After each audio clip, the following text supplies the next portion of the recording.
আসসালামু আলাইকুম এভরিওয়ান। আজকে আমরা জানবো ট্রাপিজিয়াম কাকে বলে এবং ট্রাপিজিয়ামের বৈশিষ্ট্যগুলো কী কী।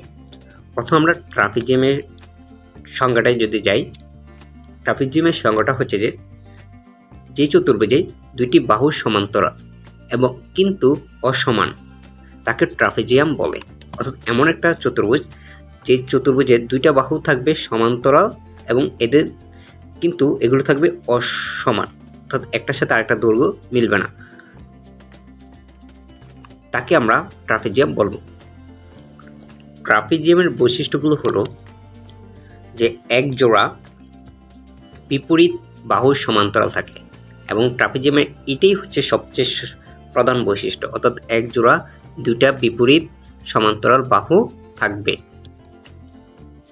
এবং বাকি দুইটি বাহু অসমান্তরাল হয়। এই যে বাকি দুইটা বাহু থাকবে, এই দুইটা বাহু কিন্তু অসমান্তরাল হবে।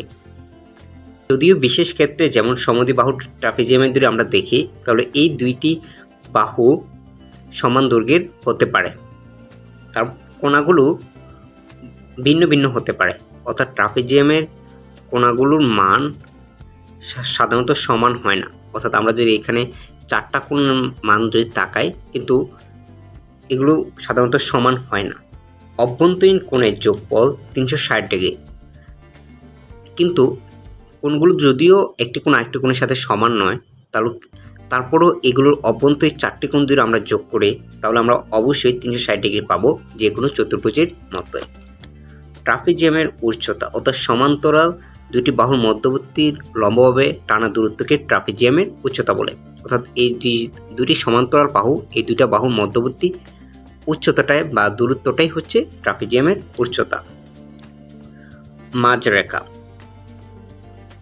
অসমান্তরাল দুই বাহুর মধ্যবিন্দুকে সংযোগ করলে একটি রেখা তৈরি হয়, যাকে ট্রাপিজিয়ামের মাঝ রেখা বলে।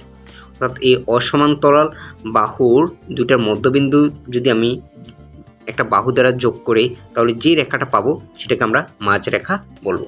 এই হচ্ছে ট্রাপিজিয়াম এবং ট্রাপিজিয়ামের বৈশিষ্ট্য। আশা করি তোমরা সকলে বুঝতে পেরেছো। আজকের ভিডিওটা এ পর্যন্তই, দেখা হবে অন্য কোনো ভিডিওতে। আল্লাহ হাফেজ।